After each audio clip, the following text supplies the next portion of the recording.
Hoy tenemos aquí, en el marco del Congreso de Educación a Distancia que se está llevando a cabo, y en una muy buena iniciativa que nos han propuesto para la facultad, 3 muy buenas conferencias referidas al ámbito de la educación. En principio, bueno, vamos a ir a lo interesante, vamos a presentar al profesor Lorenzo García Aretio. Sí, muchos de ustedes ya lo conocen, sí, veo algunos colegas que están por aquí, que lo han saludado. Para aquellos desprevenidos que todavía no lo tienen, digamos, en su agenda intelectual, vamos a hacer una muy breve presentación. Lorenzo García Aretio es catedrático de UNED, ¿sí? Titular de la Cátedra UNESCO de Educación a Distancia y ha sido decano también de la Facultad de Educación de la UNED. Es todo un especialista realmente en educación a distancia. Ha sido coordinador general de planes de estudio y director del Instituto Universitario de Educación a Distancia de la UNED. Sus trabajos y dedicación se han centrado fundamentalmente justamente en el campo de la educación a distancia y la educación basada en tecnologías virtuales. Ha publicado nada más y nada menos que 45 libros completos, 13 de ellos como autor único y los otros 32 como coordinador, director, editor o coautor. Ha publicado también más de 90 artículos en revistas y colaboraciones en libros.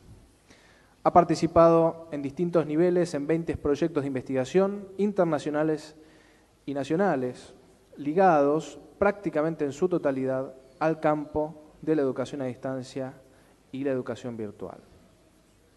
Ha sido director de la revista científica Educación 21 y lo sigue siendo de la revista iberoamericana de Educación a Distancia. Bueno, probablemente hemos obviado algún detalle de su prolífica carrera y de su vasta producción. Creo que los aspectos principales han sido enumerados, por lo cual todos tenemos en claro que estamos ante una eminencia en lo que tiene que ver con educación a distancia. Una de las dos referidas a educación a distancia y tenemos una tercera especialista también en educación que va a disertar hoy. Así que bueno, no voy a dilatar más esta cuestión. Yo, la verdad que en la previa venía conversando con el profesor García Aretio y la verdad que me gustaría empezar, no sé si usted está de acuerdo, con un disparador, ¿no? Y después que sea bien interactivo y si hay preguntas las podamos realizar. Pero veníamos conversando, digamos, en el despacho unos minutos antes de llegar aquí, acerca de algunas ideas preconcebidas acerca de la educación a distancia, ¿sí? Y tal vez una cuestión que sobrevuela es sobre un cierto nivel de menor exigencia que a veces sucede, digamos, con las tecnologías virtuales. Bueno, es un punto a discutir, ¿no? Tal vez pueda ser el primer puntapié de esta charla del día de hoy. O sea, ¿es más fácil estudiar por Internet? Esa sería la pregunta. Bueno, muy buenas tardes. Alguno cuando he garraspeado un poco dice, va a cantar un tango. No. Es que anoche me hicieron cantar un tango en la botica. No crean ustedes que si falla esto de la educación a distancia ya sea que me puedo dedicar y quizás podamos seguir adelante. No. A ver, esta sesión que se incluyó en el programa del Congreso, mi querida amiga organizadora, Aide Nieto, pues prácticamente 2 días antes de volar hacia Buenos Aires, me decía, bueno, tienes la conferencia inaugural, una vez que ya te otorgan el doctorado honoris causa, y luego, el jueves por la tarde, una conferencia abierta. La primera vez que escuchaba una conferencia abierta, pero para esa conferencia abierta no te tienes que preparar nada. Bueno, es una conferencia en la que no me tengo que preparar nada y de la que yo no traigo guión para hablar en concreto de nada, sino que son ustedes los que me plantean, como ha hecho mi amigo el señor decano, preguntas. Y entonces yo digo, pregunten lo que quieran. Lo que yo no sepa, les voy a decir que no me lo sé. Si aquello que me preguntan me puede parecer interesante, yo no les sé responder, es decir, me lo voy a tratar de estudiar cuando llegue a Madrid, usted me deja su correo electrónico y yo trataré de responderle. Yo no me voy a subir por las ramas si algo no sé para quedar bien, no, es decir, ya no, esto de quedar bien o quedar menos mal. Preguntan, evidentemente entiendo que me preguntan sobre los temas que yo vengo trabajando.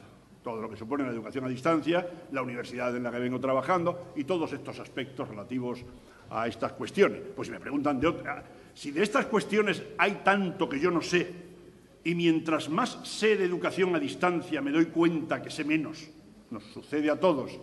Si ya de lo que me preguntan es de algo distinto a eso, si casi lo único poquito que sé es de educación a distancia, entonces íbamos a ir mal. Más allá de que yo soy pedagogo, pues eso, que he sido decano durante 8 años de una facultad con 20.000 estudiantes, que todos estudian a distancia, más allá de todo eso. Bueno, realizado este previo, es más fácil estudiar por Internet que hacerlo en formato presencial. Hombre, esto siempre en estas respuestas cabría un depende. Vamos a ver. Yo entiendo que el nivel de exigencia, quien lo tiene que marcar es la institución, a través de sus docentes. Nosotros en nuestra universidad, que está cumpliendo ahora 40 años, para que se hagan una idea, la Universidad Nacional de Educación a Distancia, la UNED, es una universidad donde todos los estudiantes siguen estudios a distancia, todos, más de 200.000 estudiantes. Para que se hagan una idea del volumen y de la dimensión. La facultad que yo dirigía, la Facultad de Educación, cuenta con unos 20.000 estudiantes. Entonces, si se habla de dificultad, yo lo quiero ligar eso a nivel de exigencia. Y en mi universidad, donde, bueno, uno, por dedicarse a estas cosas y a estudiar este tipo de cuestiones, pues siempre ha sido un poquito referente ahí en la UNED, aunque yo no he sido nunca rector, ni lo he pretendido, ni lo voy a ser, ni estoy en esas, estoy en otras cosas. Pero sí que en los equipos de gobierno, entiendo afortunadamente en el sentido de que se me ha considerado, aunque muchas veces prefería que no se me considerase, porque ha sido no dar abasto para tanto trabajo y tanta... el dar opiniones sobre temas concretos que se pueden presentar.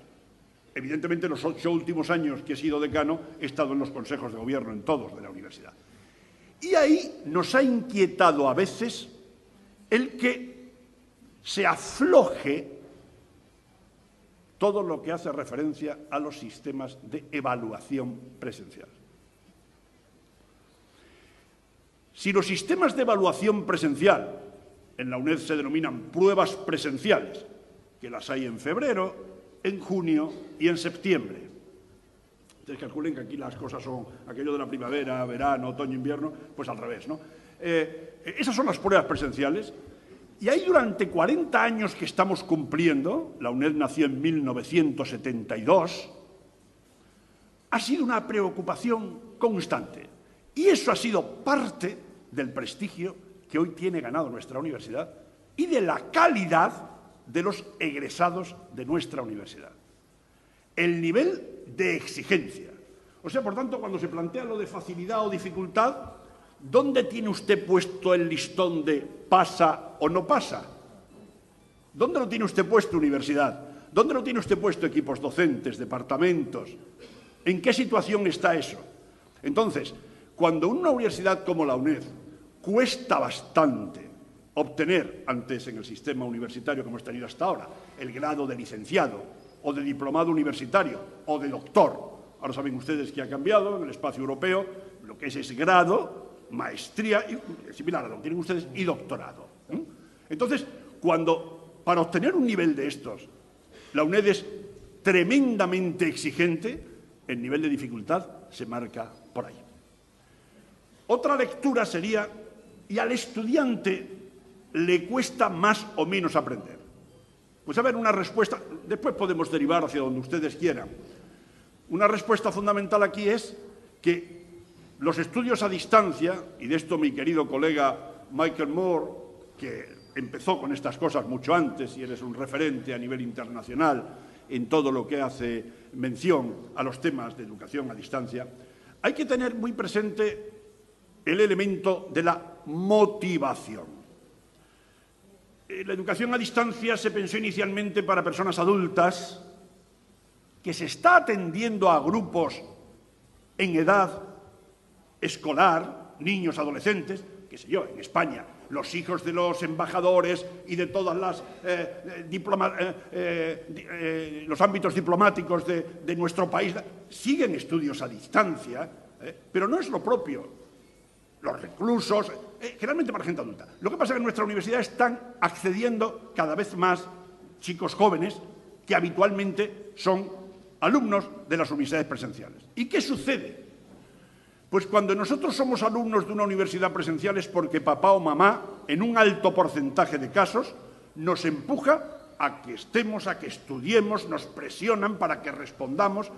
Nosotros jugamos con ventaja, en las hasta ahora por lo menos, en las universidades a distancia, cuando el adulto viene a estar con nosotros, ahí tenemos una suerte tremenda, porque viene porque quiere estudiar, porque quiere promocionar, porque quiere progresar, porque quiere saber más.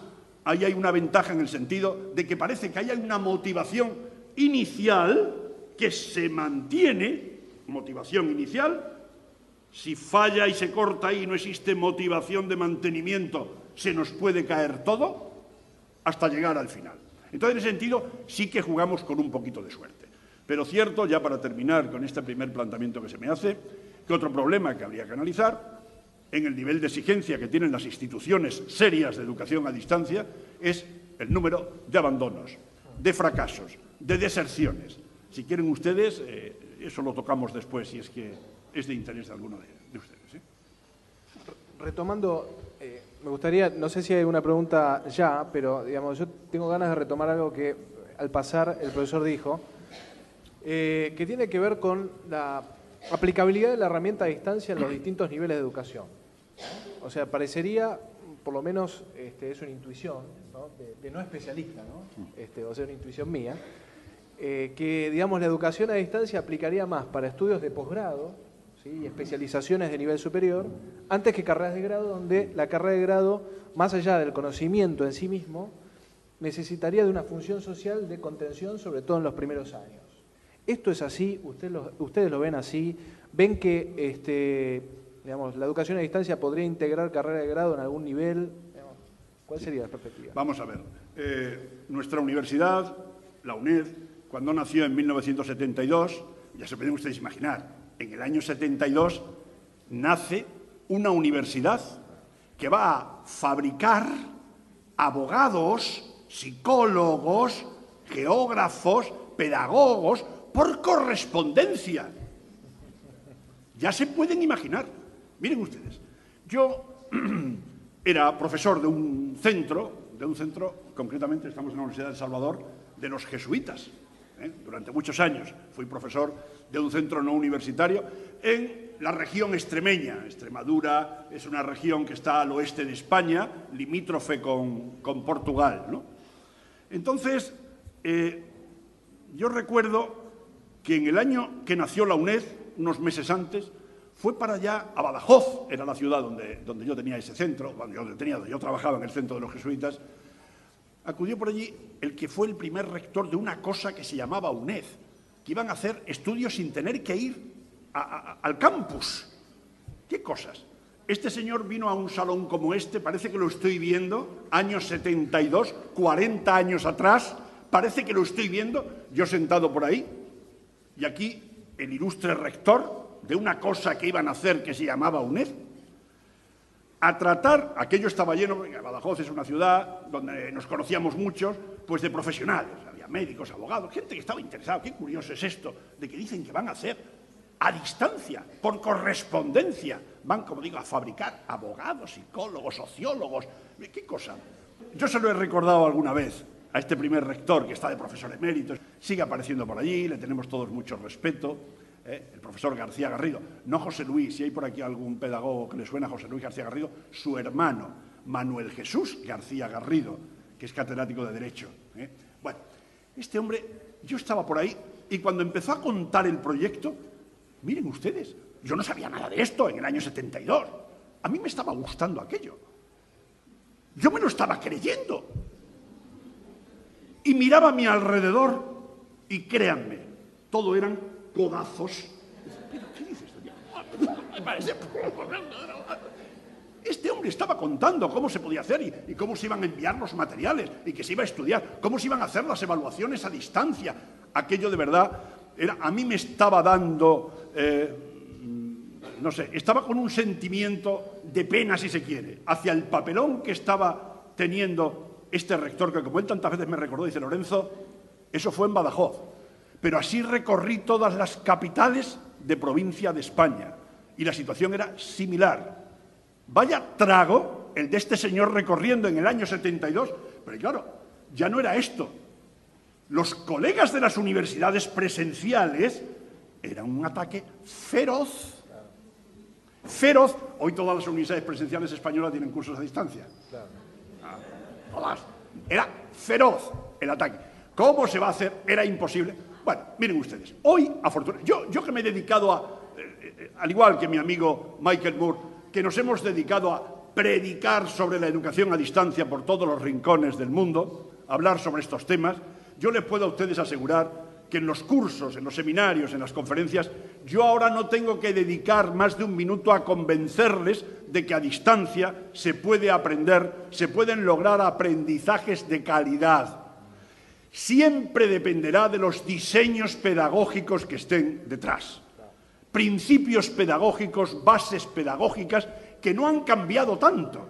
Se han enriquecido muchos de ellos con todo lo que suponen los avances de las tecnologías, que nos han puesto principios de la actividad, principios de la libertad, la motivación, el juego. Estos son principios de la pedagogía contemporánea de finales de la escuela nueva, de finales del siglo XIX, y que las tecnologías los han potenciado. Y en algunos casos en la literatura que se vierte en Internet, parece que es que se están inventando ahora esos principios, que tienen mucho recorrido en la pedagogía.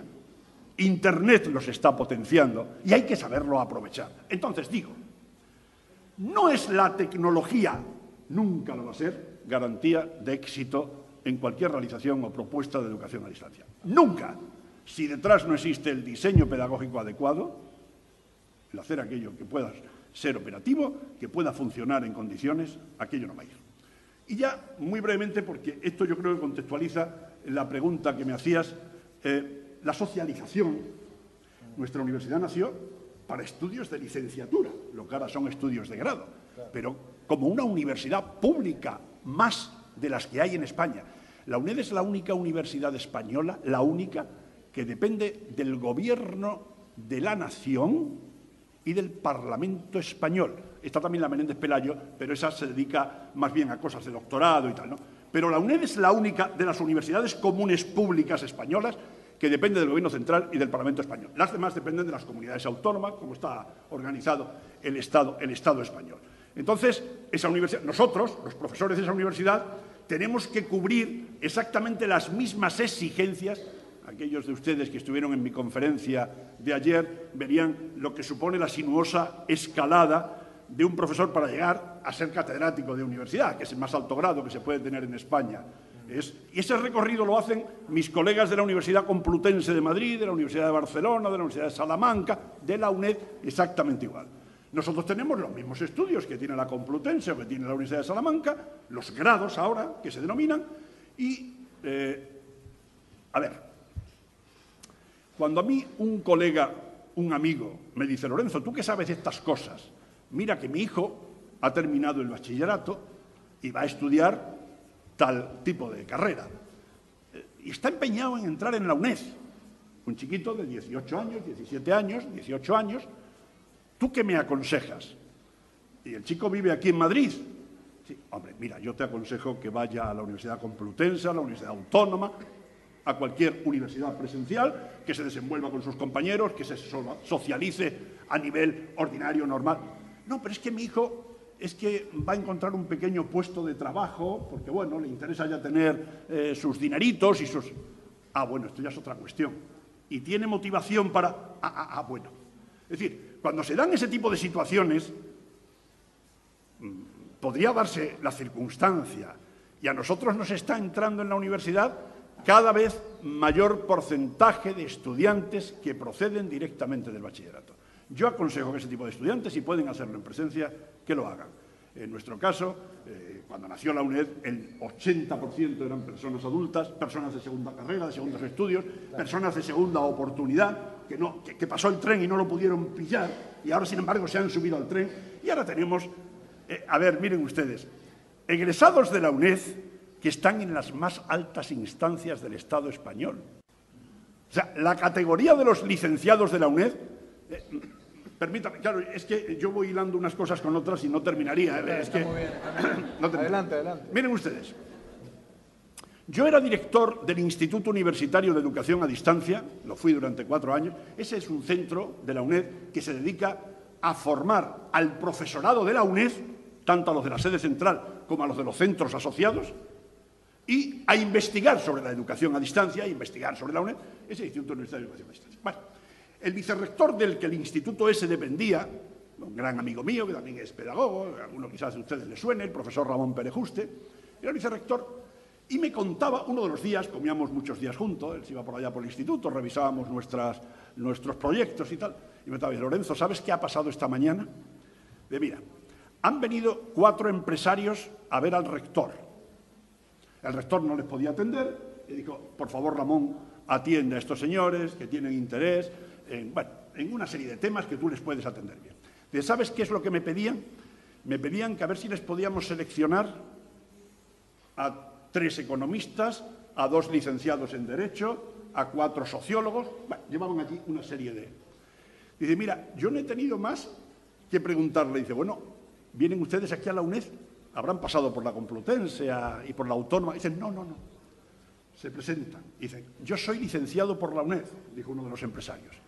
Y otros 2 de los que estaban allí habían intentado hacer alguna carrera por la UNED, pero se habían retirado porque no pudieron con ella. Dice: sabemos lo que queremos. Queremos personas maduras, disciplinadas, rigurosas consigo mismo, exigentes consigo mismo, con motivación, con espíritu de promoción y de progreso, serias. Es que me está usted retratando al alumno ese que logra una licenciatura, un grado en estos estudios a distancia, con esos niveles de exigencia, que es que yo quiero a que venga este señor conmigo, porque va a ser garantía de un rigor, de una seriedad, de una disciplina, de un esfuerzo que no es el habitual. Y aquí tengo delante a muchos alumnos jóvenes, ¿no? Y que muchos de los que están aquí, lógicamente, pues tienen esa motivación sobrada y ese espíritu de trabajo y de esfuerzo. Yo no lo pongo en duda, pero eso no siempre se da. Pero tú, si estás a distancia, como no te esfuerces, como tú no seas protagonista de tu propio proceso de aprendizaje, protagonista tienes que ser tú también, y tú. Pero de la UNED, de la educación, más, necesariamente más, por definición, no porque a mí se me esté ocurriendo. Entonces, claro, estos señores pedían egresados de la UNED porque entendían que les podían resolver mejor las propuestas que ellos tenían. Y ya termino. De verdad, la respuesta está, a ver si soy capaz de terminar, porque se me ocurrirá otra cosa, otra anécdota y otra. Esto es un problema, ¿no? Yo lo comprendo. Me has hablado de la socialización. Hombre, a ver, yo digo, al chiquito joven yo le recomiendo que se vaya a la presencial, que esté, bueno, pues parece más normal. Y si no puede ser, socialización. Oiga, ojo con los niveles de socialización que se dan ahora, que van mucho más allá de este grupito que estoy viendo allá atrás. Socialización, en muchos casos, a altos niveles de reconocimiento mutuo y de relación mutua. Además, esa socialización a través de redes, yo me socializo con quienes quiero, no con quienes por obligación me han sentado a la derecha, a la izquierda, detrás y delante. Claro, usted llega aquí y usted se sienta ahí, y al que tengo al otro, que a lo mejor me hago íntimo amigo de él. Pero en la red yo voy eligiendo mis relaciones, nadie está pidiendo permiso de quién es y quién no es. Esta persona me interesa. Hombre, evidentemente ahora diríamos, sí, y los peligros, pero yo no vengo aquí a hablar de los peligros, claro que están allá, ¿no? Y tendremos que.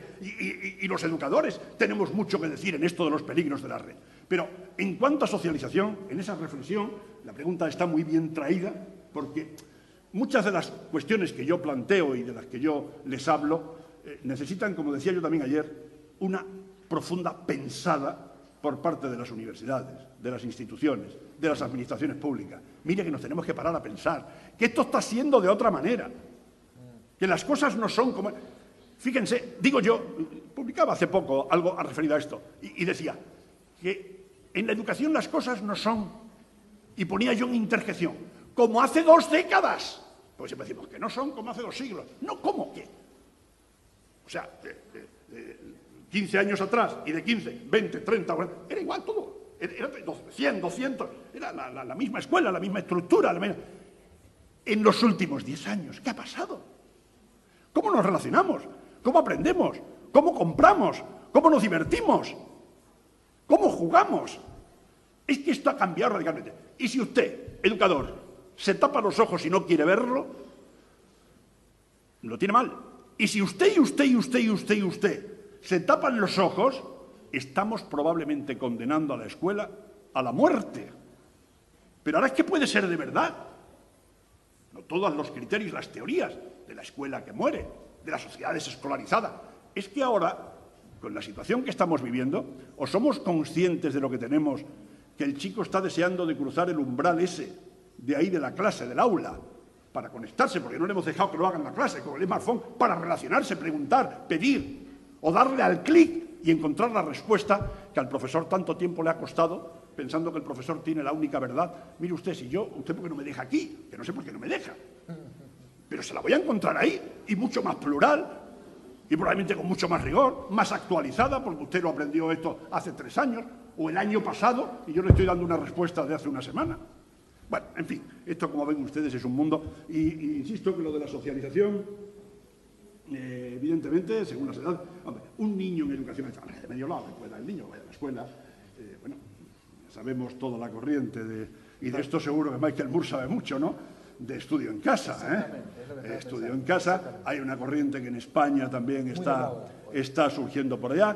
Bueno, pues esto, pedagogos, mis queridos pedagogos y pedagogas, a pensar y a ver esas vías, cómo funcionan, dónde están las ventajas y los inconvenientes, qué peligros hay fuera, qué peligros hay dentro.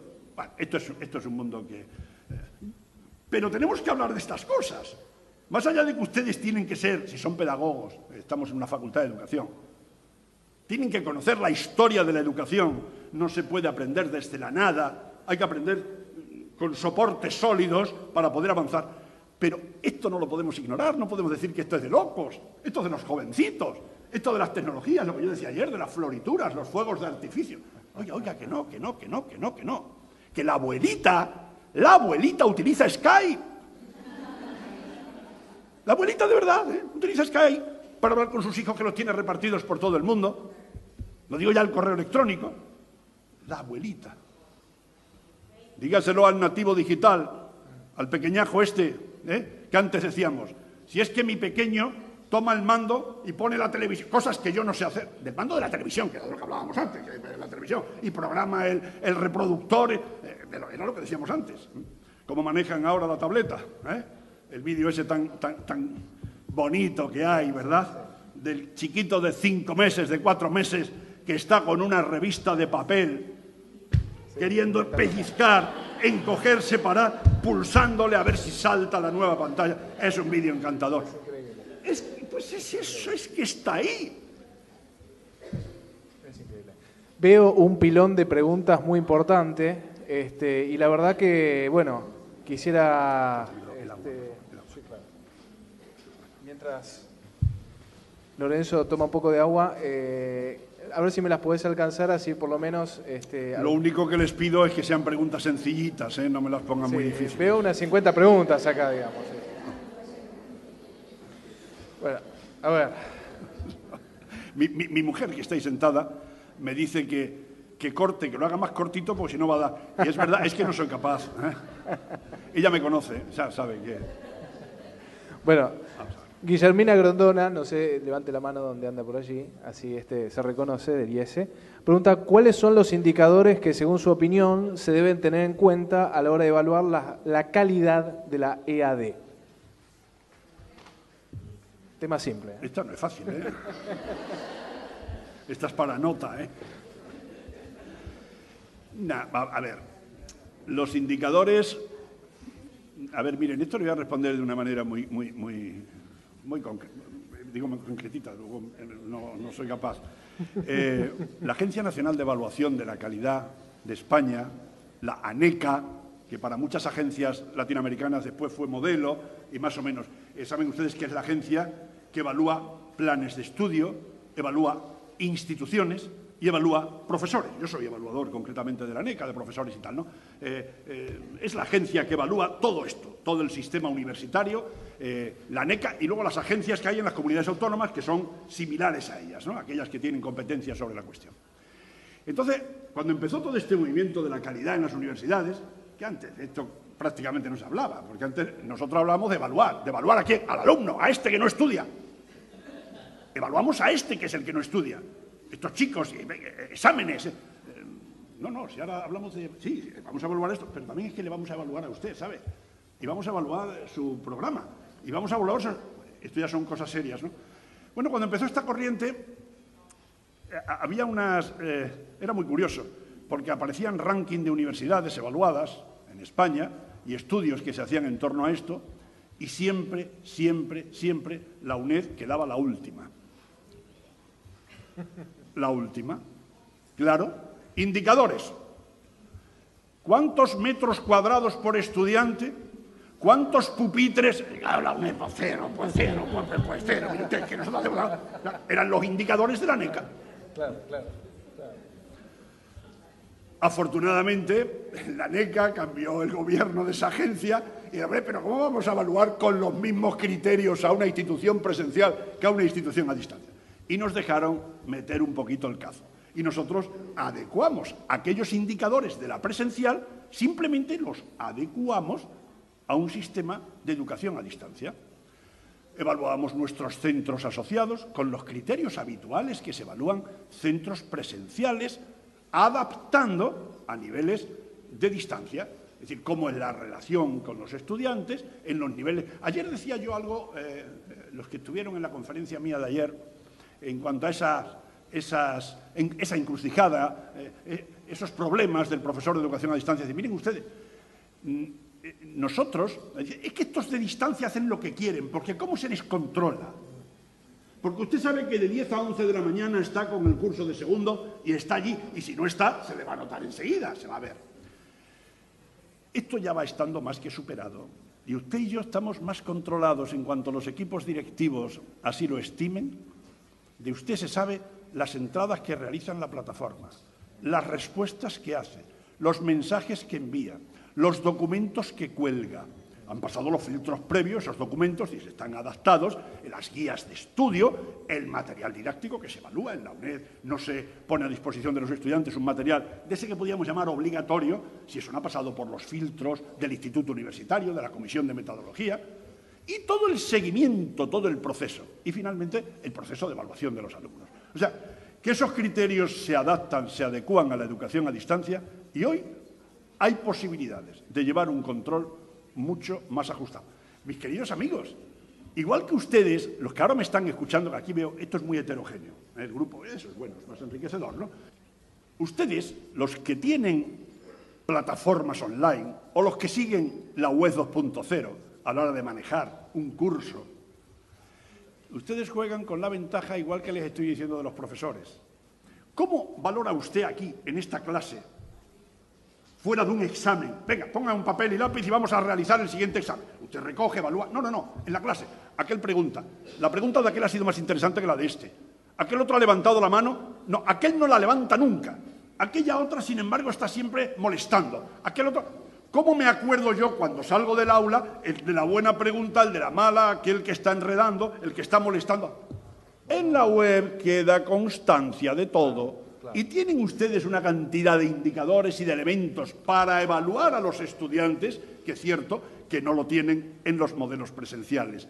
Luego ahí existen unas posibilidades que simplemente habrá que baremar, dónde está la importancia, dónde está el énfasis que vamos a poner en nuestra institución, que será distinta a la de la universidad al lado, o que a la universidad donde trabaja Lorenzo García Aretio. Y esto será cuestión de jugar. Pero son criterios que solamente hay que diferenciarlos en lo que son los usos de plataformas, en los usos de redes, los usos de sistemas, yo aquí, un paréntesis pequeñito. Cuando vengo a América, y quizás a lo mejor no solo, pero Argentina tiene unas extensiones impresionantes. Está la Pampa. ¿Y dónde está la selva de tantos países de América? Y la montaña. Y qué poquito hablamos en los congresos, en este tampoco, y ni en el otro, ni en el de mañana, ni en el que se está celebrando allá arriba, de la enseñanza, la educación presencial convencional. Aquí hablamos de tecnologías y si pueden ser punta, hombre, los congresos tienen que ir por ahí, para ver dónde están los avances, hacia dónde podemos llegar, faltaría más. Pero qué poquito tiempo dedicamos a tanta población que todavía se puede beneficiar del bien de la educación, pero que no dispone, en algún caso, ni siquiera de corriente eléctrica. Los sistemas convencionales pueden llegar allí y a veces le damos de lado. Sistema convencional de texto impreso, de correo postal, de teléfono, si llega a funcionar, hay que llegar. Y mañana de este elemento que qué poquito se ha usado en educación a distancia. La radio, el transistor, eso tan económico que llega a todos los rincones. Bueno, es simplemente un paréntesis. Quiero hacer siempre un homenaje a todas esas poblaciones, a todos esos maestros, a todos esos profesores que todavía tienen que seguir trabajando con unos medios tecnológicos prehistóricos casi, y que los tenemos que atender, porque todavía se pueden hacer esos materiales impresos mucho mejor. Todavía se puede utilizar la radio con mejores diseños para dar una respuesta. Por favor, simplemente es un pedido para que eso no lo olvidemos. Claudia Sisman, ¿está por acá? Ahí está, así la conoce el señor catedrático. ¿Qué atributos debe tener a su criterio un material didáctico para ser un buen material a distancia? O sea, ¿hay un factor de éxito en particular? Hombre, los materiales impresos, esto lo tenemos publicado, yo me dediqué también en tiempos bastante a esto, a los diseños de materiales impresos de calidad. Pues existen unos facilitadores. Miren, podríamos utilizar dos modelos, por simplificar, evidentemente, no, esto sería ya para dar un curso, lógicamente. Dos modelos. Uno, que yo estoy pensando en la universidad, es donde nos manejamos. Hay un texto maravilloso que se vende en la librería de ahí enfrente. Un texto maravilloso, hecho por el mejor, esto es extraordinario. ¿Qué voy a decir yo nuevo en otro texto si está dicho magníficamente? Entonces yo lo que tengo que elaborar es la correspondiente guía de estudio, guía didáctica, guía docente, guía como la quieran ustedes llamar. Y esa guía tiene que estar llena de facilitadores. Una introducción, unos objetivos, un resumen lleno de anotaciones en los epígrafes distintos, que enfoques, cuestionando y preguntando. Aquello que decía nuestro querido Holmer, ¿no? La conversación didáctica guiada. Es decir, que los materiales, aunque no esté el profesor preguntando aquí en la clase, que estén sugiriendo, que estén dando pistas para que el alumno se vea obligado a tener que responder. Y al final, pues un proceso sencillo de autoevaluación para que vea si aquello está superado o no, con las respuestas correspondientes, un resumen previo, la bibliografía que no puede faltar. Esos elementos tienen que estar claros. No entro a analizar, que también los tengo estudiados, los elementos o los criterios que tiene que seguir el contenido en sí. El contenido tiene que ser preciso, tiene que ser ajustado, tiene que ser actual, tiene que ser integrado, tiene que estar... Es decir, hay una serie de elementos del contenido. Y en esto del contenido, por favor, profesores y profesoras, no tengan ustedes reparo, porque la educación a distancia tiene la ventaja de que, miren, si en una universidad masiva, presencial, hay 5 grupos de primer curso, el A, el B, el C, el D, el E, 5 grupos, y aquel va el profesor Pepito, Antoñita, Lola, Pedro y Juan. Aquel extraordinario, este un poquito menos extraordinario, este un desastre, para dar la misma materia de economía de la empresa. Esto es un desastre. Bueno, discriminación, todos nos hemos movido en enseñanza presencial y sabemos que esto es una caricatura, pero no queda alejado, ¿verdad? Todos hemos tenido situaciones de esta, claro que sí.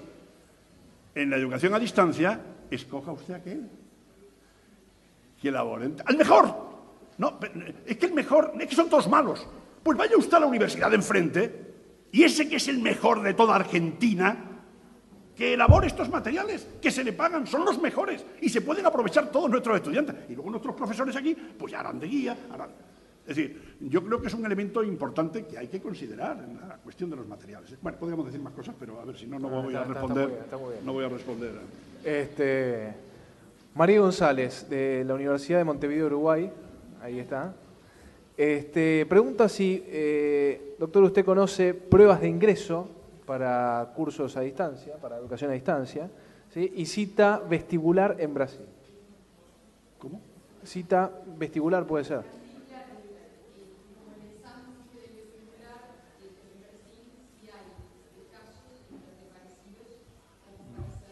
Es que no...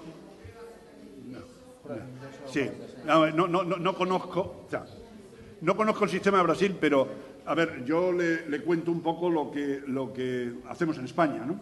En España ha habido, ahora están cambiando casi todo. La crisis nos está azotando por todos sitios, hasta en estas cosas, ¿vale? Y por desgracia los recortes están llegando muy fuertes a educación, muy fuertes. En fin, el momento que estamos viviendo en ese país, que estoy seguro que ustedes lo quieren mucho, igual que yo quiero a este hermoso país, lo estamos pasando mal. Entonces, lo que había hasta ahora, porque probablemente va a cambiar en un par de años, es pruebas de acceso para la universidad. Y las pruebas de acceso para la universidad han venido siendo hasta ahora, durante muchos años en España, comunes por distritos universitarios. Se hace una prueba común de acceso, con unos criterios determinados, y se establece, bueno, una nota de corte, es decir, miren ustedes no aprueban, ustedes no pueden entrar en la universidad, se quedan para septiembre, que hay otra convocatoria, y los que han aprobado tienen una calificación, y en función de la calificación van ingeniería de telecomunicaciones, que la solicitan muchos, pues miren ustedes, si es de 0 a 10, pues aquellos que tienen 9,5, 9,8, esos son los que van a telecomunicaciones. Odontología, que ha venido siendo una carrera también muy demandada. Medicina, pues los mejores. Luego dicen, hombre, es que estos son los mejores. Bueno, es donde está la demanda. Y luego las carreras menos demandadas, pues ya van los del 5, los del 5,5. Bueno, pues así es como funciona. O sea que sí hay unas pruebas de acceso. Y ahora se van a cambiar, pero van a seguir existiendo pruebas de acceso a la universidad con otro planteamiento, pero van a seguir existiendo. Muy claro. María Sica, de la Universidad de la República, ¿sí? María le preguntaba, doctor, si ha tenido alguna experiencia con una educación a distancia que tenga que ver con el aprendizaje de reclusos, o si tiene alguna referencia al respecto, y bueno, alguna experiencia o nivel de éxito al respecto, ¿no? Sí, María, uruguaya. Sí. Claro que sí. La UNED de España es la universidad española que ella sola atiende por normativa oficial a los reclusos que quieren seguir estudios universitarios en España. Hay un conflicto establecido desde hace unos años con los reclusos, que por desgracia ha habido muchos durante mucho tiempo, del País Vasco, reclusos de ETA, para que ustedes entiendan claro. Que sonara, ¿no? Y ahí ha habido conflicto porque la Universidad del País Vasco ha querido atenderles, ha habido presiones de carácter, en fin. Pero, y no, al final es la UNED la que en el País Vasco también tiene esta competencia. Es decir, que nosotros, y ya que me pregunta eso, le digo que además en reclusos es la que los atiende, y han salido ilustres reclusos, generalmente lo que más estudian es Derecho, claro. Derecho. Los reclusos Derecho. Quieren ser abogados para defenderse. Ellos. Sí, ¿verdad? Bueno, decía que hay otro... bueno, aquí yo he utilizado mucho en España esto de colectivos, ¿no? Otro colectivo, bueno, aquí lo de colectivo es otra cosa, ¿no? Pero otro grupo al que nosotros atendemos de manera especial, y somos la universidad, que nosotros solos, la UNED, tiene más que todas las demás juntas de España, son a los alumnos con discapacidad. Discapacidad física, Claro. Tenemos cantidad de estudiantes con textos adaptados, con exámenes adaptados. Es un montaje el que hay en la UNED, para eso hay unas ayudas específicas de entidades públicas y privadas, pero es un programa digno de... En la web está, en la web de la UNED, uned.es, tienen ustedes ahí acceso a todo lo que se hace al respecto, y para aquellos que puedan estar interesados en este tema de los discapacitados y los estudios universitarios, creo que ahí se está haciendo un servicio de gran nivel, de gran función social, ¿no? Sin duda. Claro. Hay algunas preguntas que coinciden. Elisa García de Usal y Josmar Vivas de Venezuela, ¿sí? Si quieren levantar la mano, así el doctor los conoce. Se refieren o quieren preguntar cuál es el factor de motivación más importante, digamos. O sea, para evitar el desgrane, ¿no? Y mantener la atención y el compromiso del alumno. Bueno, efectivamente, como he señalado antes, ustedes lo saben, que ahora me muevo aquí en un ámbito de educadores. Si no hay motivación, no hay aprendizaje. Como aquel que decía, si no hay comunicación, no hay aprendizaje. Si no hay motivación, no hay aprendizaje. Entonces, el esfuerzo inicial lo tenemos que hacer todos. Cualquier programa que se ofrece es la motivación inicial. Es decir, ¿cómo vendemos el producto que queremos ofrecer a la sociedad? ¿Qué atractivo le damos? Ojo con mentir. Muy grande. Entonces, la motivación inicial es fundamental. Vamos a vender esto para que el chico, la chica, o el señor o la señora, entre con ilusión, con ganas de que eso le está prometiendo un futuro que es alcanzable. Claro, si luego la motivación de mantenimiento, ¿y en qué se centra? Que es prácticamente lo que se me está preguntando, pues se centrará en unos excelentes materiales, alguno decía impresos, ¿no? O virtuales, que sean motivadores, excelentes materiales. Pero, mi querido amigo, ahí entra la figura insustituible en educación a distancia del tutor. Claro. El tutor es figura clave. Y según los modelos, pues el tutor será el que se hace cargo de esto. Yo ayer señalaba que había una serie de tareas que había que hacerlas todas, pero si la institución o el curso es muy pequeñito, a lo mejor entre un profesor o dos se apañan todo, ¿no? Y si la institución es más grande, como ocurre en la UNED, pues las tareas están muy diversificadas. Pero ciertamente la figura del tutor para el seguimiento, es decir, enganchar al estudiante, que siga pensando que es posible, que lo puede lograr sin necesidad de una asistencia permanente al local, a las aulas, desde su casa, desde su trabajo, desde el jardín, en sus tiempos de vacaciones, desde la cárcel, mejor que no, ¿verdad? Pero desde la cárcel también. Es decir, que se puede dar una respuesta muy, muy, muy positiva y muy interesante. Figura del tutor, atención. Bien. Bueno, ya estamos en tiempo. Le queremos agradecer al doctor García Aretio por esta conferencia y por respondernos un montón de preguntas, ¿no? Algunas obviamente, tal vez desde mi lado, más desde el conocimiento, porque el señor es un especialista, y otras realmente con un nivel de profundidad que han hecho ustedes muy interesante. Yo, la verdad que quisiera darle un muy fuerte aplauso a este conferencista.